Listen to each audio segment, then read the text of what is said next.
Hey, all, Scott Horton here to tell you about this great new ebook by longtime future freedom author Scott McPherson, Freedom and Security, the Second Amendment and the Right to Keep and Bear Arms. This is the definitive principled case in favor of gun rights and against gun control. America is exceptional. Here the people come first, and we refuse to allow the state a monopoly on firearms. Our liberty depends on it. Get Scott McPherson's Freedom and Security, the Second Amendment and the Right to Keep and Bear Arms on Kindle at Amazon.com today. All right, you guys, welcome back to the show. I'm Scott Horton. This is my show, The Scott Horton Show. Here live on the Liberty Radio Network from noon to 2 Eastern Time on the weekdays. Check me out Sunday mornings on KPFK, 90.7 FM in LA. And my archives are at scotthorton.org. Sign up for the podcast feeds there if you like. Our first guest today is Martha Mundy. She is an anthropologist who worked in North Yemen from 1973 to 77. Her book, Domestic Government, Kinship, Community, and Politics in North Yemen, 1995, is a contemporary classic, reads her Counterpunch bio. She is now working on the political economy of food in Yemen, which is going to be my first question other than, hi, how are you today? Martha, welcome to the show. Hello, I'm fine. Delighted to be on your program. Very happy to have you here. Now, I won't ask you to rehearse everything about who's who in this fight. This audience is pretty well versed on it, and anybody who missed it can go back and hear a really great summary with Jason Ditz on the show last week. So right. I don't want to waste too much of the interview just on the basic breakdown, because I think pretty much everybody's caught up on that. But my first question, the most important question I want to get right to, is about the political economy of food in Yemen. We've heard it reported that the Yemenis, as a nation, import between 80 and 90% of their food from outside, and we know they've been under full blockade for half a year straight now. And while the war is going on, of course, that means that all the local distribution channels are disrupted. Gasoline is either prohibitively expensive or completely unavailable for trucks to bring food to market and these kinds of things. And yet we hear so little coverage of how many people are actually starving to death when it must be thousands and thousands and thousands by now. Well, it's very difficult to know, even though I have a very close colleague working on the ground with one of the major organizations. It's very difficult to know the full picture. Organizations such as Oxfam, which has long been involved, and Médecins Sans Frontières, but particularly Oxfam, in the very early part of this war, produced an important statement condemning the blockade. People who are there was a major letter in the Times of London a couple of months ago, and they were trying to get a second letter in that was diplomats and aid people simply calling for relief to the fuel and food embargo. But none of these voices have been listened to at all. And I gather that some food now is coming in from the south, but into the north somehow. But people are suffering at a level that is simply unimaginable. But the actual documentation of that is lacking, is very poor. And people such as my colleague who's working with an organization in Yemen, but he's not empowered to be producing reports about that. We also know that such aid as is getting through, even through the UN agencies, is being subject to a veto by the Saudis, which is incredible. It's against the UN Charter. But I can't actually answer your question as to how, because we don't have from the outside, nor even from the inside, I would imagine, because that requires a coverage over the whole country that will be lacking. Yeah. Well, and of course, the only solution is the war and the blockade must end, because if it's just a matter of UN or Red Cross or some kind of food aid coming into Aden, that's never going to make it to the population in the north. Maybe the Houthi army might get some of it, but that's not going to make it to the people who need it the most. Yes, I mean, I entirely agree. And the World Food Programme which is, of course, one of the big suppliers of food aid, and is itself subject to. I mean, after they destroyed the port of Hodeidah, and they have also bombed systematically food convoys going up to Taiz, trying to go up to Sana'a, and at present, in classic fashion, over the last 2 weeks, they took out all the bridges on the road between Hodeidah and Sana'a. So even if you had petrol, even if you had trucks, and of course the truckers are scared after the amount of shelling of them, that it would be very physically difficult to move food up to Sana'a. All right. Now, in terms of the battle on the ground, are the Saudi and allied forces within any kind of reasonable range of actually taking the capital city and driving the Houthis back into the north, or as far as the status quo, assuming there Yes. are no real talks or negotiations and things continue as they are, does that look like it's attainable and within any kind of period of time that you could predict? Well, there are two things to bear in mind. One, aerial bombardment, which is the main. I mean, yes, there are ground forces now in Mareb, right? But aerial bombardment has been the key signature of this war, and clearly somehow the Saudis and the Emiratis were at first persuaded that that was going to miraculously, turn the war around, whereas it doesn't. I mean, it destroys the country. It harms the people, but it never can deal with movement on the ground really by organized forces.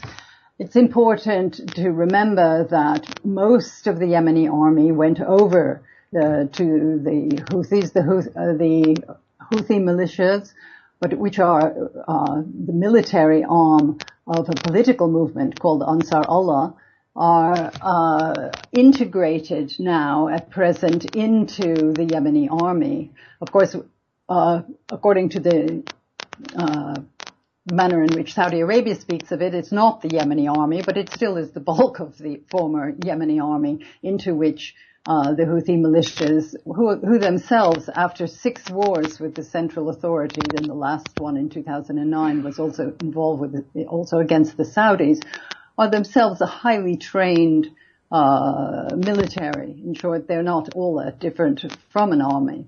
And they are presently integrated with the Yemeni army.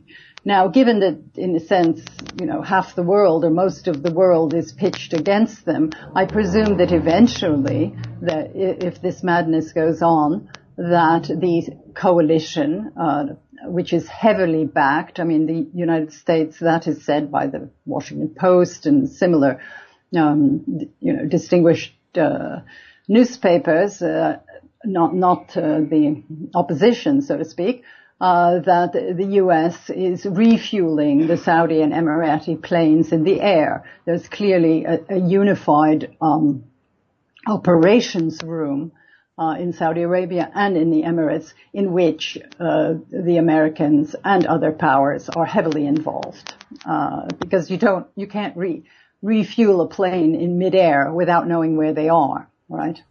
Of course, yeah. Well, and the Wall Street Journal and the LA Times have both also, again, prominent publications, not the opposition, as you say, have reported that the U.S. is actually helping to pick the targets and basically coordinate the entire war as well. Yes, and so I think that one of the reasons we hear so little about it, one of the reasons that, for example, it took months and months and months for the BBC to have, as it finally had on Newsnight, some serious coverage from the areas that are under bombardment, is exactly the deep engagement of the French, the British, and the Americans in this whole operation. And that's why it is very, very silent. And the latest proof of that is what happened just this week in the UN Human Rights Council. Yeah, now, I'm sorry, hold it right there. That's a great place to pick up this argument, this discussion on the other side of this break, the United Nations and what didn't happen this week. We're talking with Martha Mundy, She's got this very important piece at Counterpunch. Please go read it. Yemen as Laboratory. Why is the West so silent about this savage war? We'll be right back after this. Hey, all Scott here. If you're like me, you need coffee. Lots of it. And you probably prefer it tastes good, too. Well, let me tell you about Darren's Coffee Company at darrenscoffee.com. Darren Marion is a natural entrepreneur who decided to leave his corporate job and strike out on his own, making great coffee. And Darren's Coffee is now delivering right to your door. Darren gets his beans direct from farmers around the world. All specialty, premium grade with no filler. Hey, the man just wants everyone to have a chance to taste this great coffee. darrenscoffee.com. Use promo code Scott and you get free shipping. darrenscoffee.com. Hey, Scott Horton here for MPV Engineering. This isn't for all of you, but for high-end contractors specializing in industrial construction and end users who own and operate industrial equipment. MPV offers licensed professional consulting on chemical and mechanical engineering for your projects. Tanks, pressure vessels, piping, heat exchangers, HVAC equipment, chemical reactors for oil companies or manufacturing facilities, as well as project management support and troubleshooting for those implementing designs. MPV will get your industrial project up and running. Head over to mpvengineering.com. All right, you guys, welcome back to the show. Talking about the most important story that no one else will talk about for whatever reason, I don't know. With Martha Mundy, she is Professor Emeritus. I did not give her a proper introduction here. Professor Emeritus in Anthropology at the London School of Economics and Political Science, and author of this very important piece at Counterpunch, Yemen as Laboratory. Why is the West so silent about this savage war? And we're going to get back to that media silence in a second. But okay, so the headline at antiwar.com today is UN to let Saudis investigate themselves on Yemen war crimes. Saudi objections kill resolution calling for international probe. And I think that's what you were about to let us in on here when we had to go out to break there, Martha. What is this extraordinary is the manner in which first of all, the United Kingdom traded with Saudi Arabia so that they both get on the UN Human Rights Council. And after the Dutch finally, and the Dutch have been very big in aid to Yemen, by the way, finally put something before the council. And on the basis of a report by Prince Raad al-Husseini, who himself, of course, hails from the Hashemite kingdom, which is a party in this war, by the way, but he acted very professionally and produced a report on some of the alleged war crimes. After both the Dutch and the report to that council, they have managed to get it withdrawn, and a Saudi completely watered down internal investigation of the war crimes is all that was agreed in Geneva, was it a day or two ago.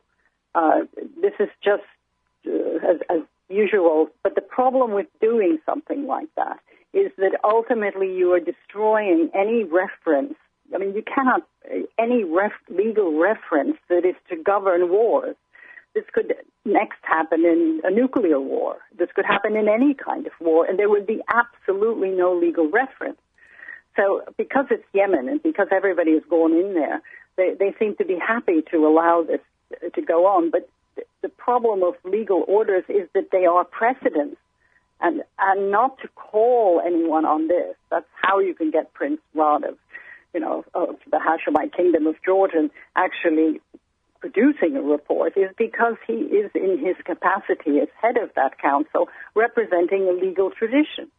And this is to treat law as absolutely nothing. Now, we know all wars violate, but in this very systematic, internationally protected manner, this may be a first, because every time Israel does it in Gaza, the world starts shouting, and correctly so.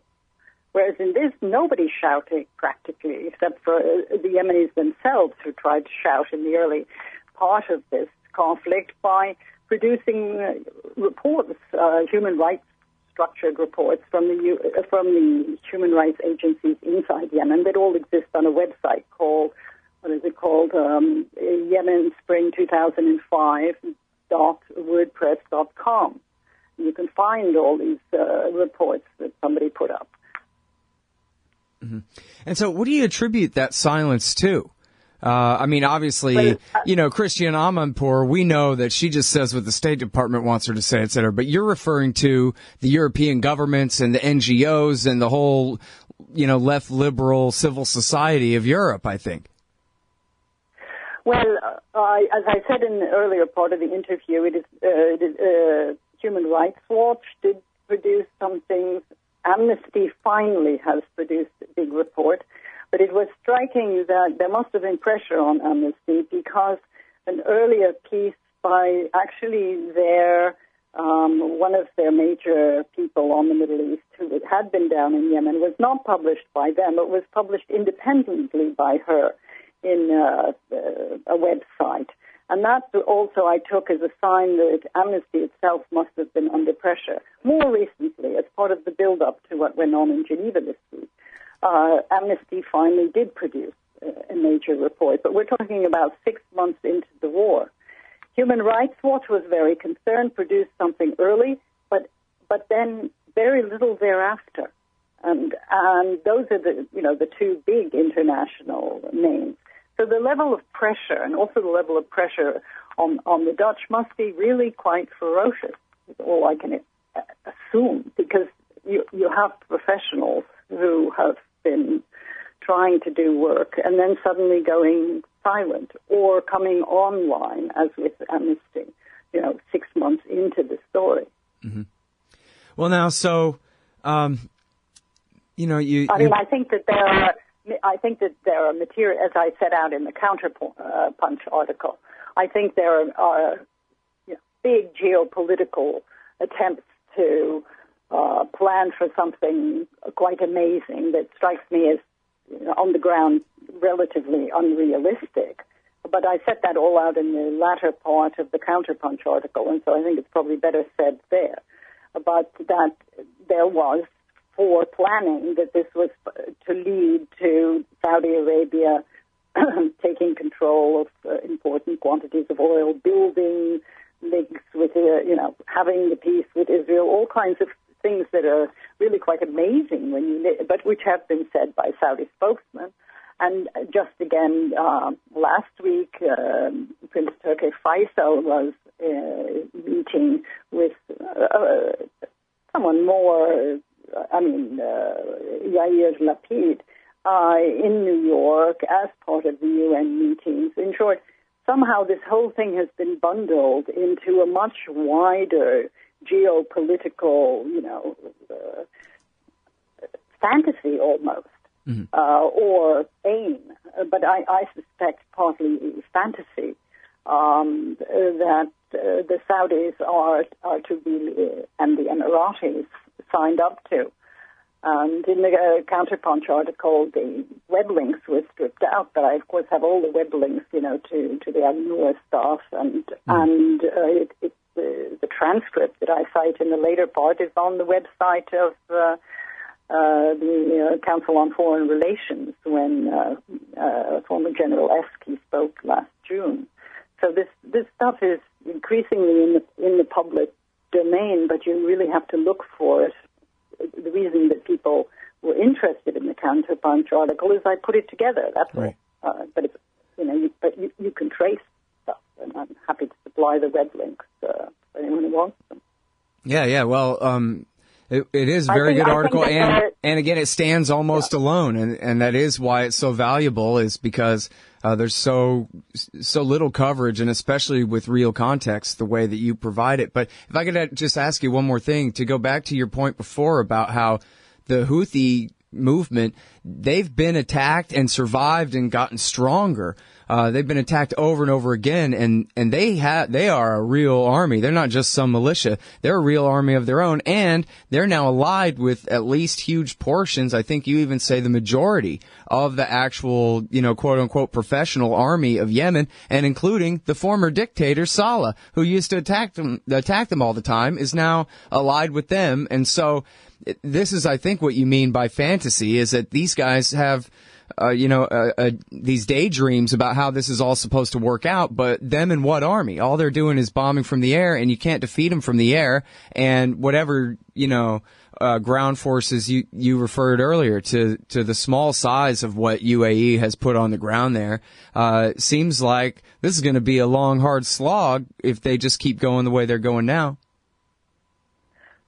Well, I do think so, and the Ansar Allah, which is the political wing, and I want to emphasize that the media coverage in the West always talks about just the Houthis and Salah as though these were two militia groups. Now, the important point is that these are both the General Congress Party. Ali Abdullah Saleh is no longer alone, okay? And the General Congress Party, which is his party, and the Ansar Allah political movement are desperately trying to negotiate a settlement, whereas it is the coalition and the Saudis who refuse to deal. There's no reason, logically, that you have to, produce another series of spectacularly large massacres and continue the starvation and destruction of Yemen in the present form, as opposed to politically negotiate. Over a year ago, under UN auspices, on Venama, you had an agreement called the Peace and National Participation Agreement, which was overseen by the UN, but it was not to the pleasure of the Saudis and their friends. And so, essentially, the government was encouraged to run away, and Hadi and Baha and so forth. And then it became the call for legitimacy. But what form of legitimacy can you have if you don't have political negotiations that brings in all the different parties of Yemen? That's where this problem started. That's why the Ansar Allah were unhappy that they weren't in the original transition discussions properly. And similarly, the Southern Separatist, so-called Iraq movement. Okay? Mm-hmm. So, to my mind, we should absolutely, as progressive people, not be talking about, when can they take Sana'a. We should be talking about why will our governments not support political negotiations to end this crisis in the interest of everyone. It won't be easy, but are you telling me that the further destruction and taking Sana'a by force will be easy? What you just said is indeed it won't be, right? It will be extremely bloody. And again, back to the beginning here, the poorest country in the whole region, and which imports all their food. And so, this is like the worst crisis on earth. With colleagues, I've published two analyses of the problems of internationally led agricultural policy in Yemen, which is, I'm not saying that the population growth wouldn't have meant they needed to import some of their food, but the entire policy that led to the destruction of dryland Yemeni agriculture was something that the international organizations, I actually took a stand against part of this stuff in the 1980s, led by the World Bank and the international, the kind of stuff you hear about for other parts of the world. So I have published on that problem. But in the immediate, clearly food aid is needed. Clearly it is illegal under international humanitarian law that kind of blockade that we, i.e. our governments, are supporting is in effect. It needs to come in. And the entire policy for food production needs to be reworked. But it's not going to be simply by reinstalling the same governments without political negotiation, without bringing in those who are fighting the coalition at present, that you're going to get a rethinking of even agrarian policy. Yeah. Well, in Washington, D.C., they're not even dealing with reality at all. They're fighting a propaganda point where they're pretending that the Houthis are just, basically Hezbollah or something backed by Iran, and that they're fighting the Iranian Empire, expanding through the region and this and that kind of thing. So don't expect any reason there. Iran wasn't even happy when the Houthis walked into Sana'a. Iran, at a certain level, there is sympathy, But the notion that Iran is in there in the same manner that it is in supplying arms for Hezbollah or training and so forth, it's fantasy. I mean, it really is fantasy. But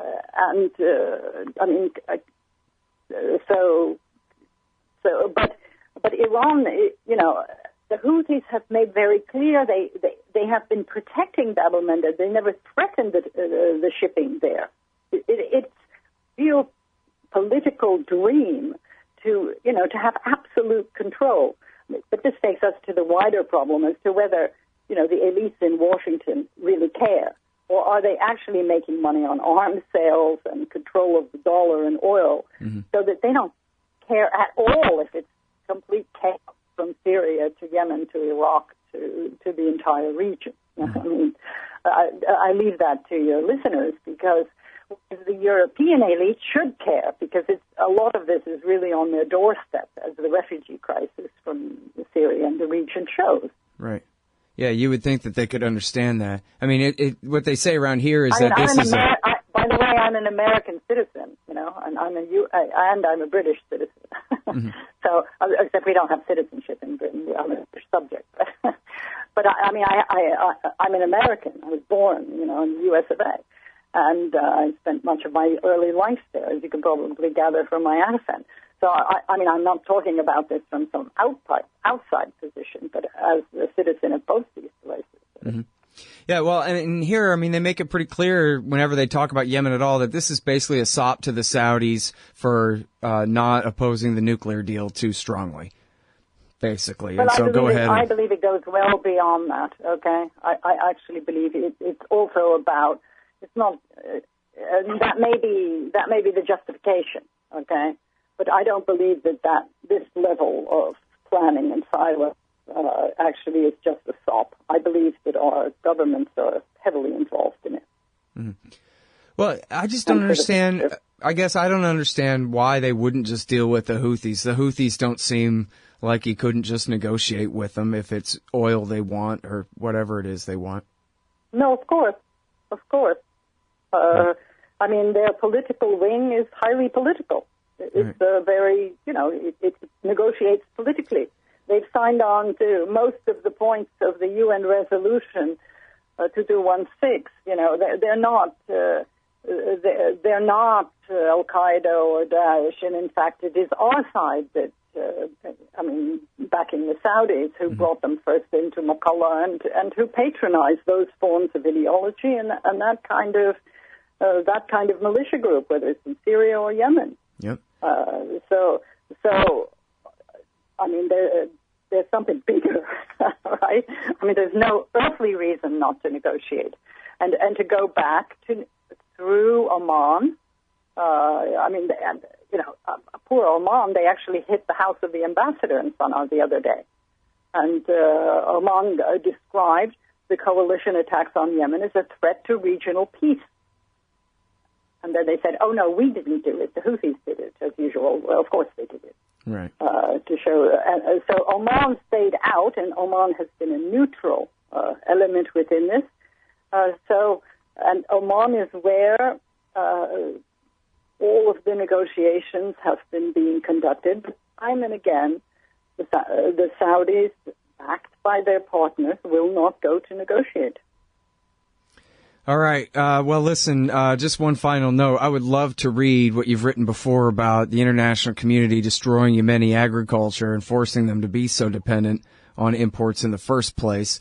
I'm shocked but not surprised to hear that from you. I'd love to read up on that, and maybe we could talk about that at some point in the future. But I've kept you way over time here, but I'm so appreciative of your time today. Well, thank you so much for having me, and I hope I stayed on topic, and I'll send you the 2 links. Okay, great. Thank you very much, Martha. Okay. I really appreciate it. Great. Take care. Okay, Bye. everybody. That is Martha Mundy. She is Professor Emeritus in Anthropology at the London School of Economics and Political Science, and she wrote this thing at Counterpunch that you got to read, Yemen as Laboratory. Why is the West so silent about this savage war? And really important stuff there. Please check it out. Hey, y'all, Scott Horton here for Liberty.me, the social network and community-based publishing platform for the liberty-minded. Liberty.me combines the best of social media technology all in one place and features classes, discussions, guides, events, publishing, podcasts, and so much more. And Jeffrey Tucker and I are starting a new monthly show at Liberty.me, Eye on the Empire. It's just $4 a month if you use promo code SCOTT when you sign up. And hey, once you do, add me as a friend on there at scotthorton.liberty.me. Be free. Liberty.me.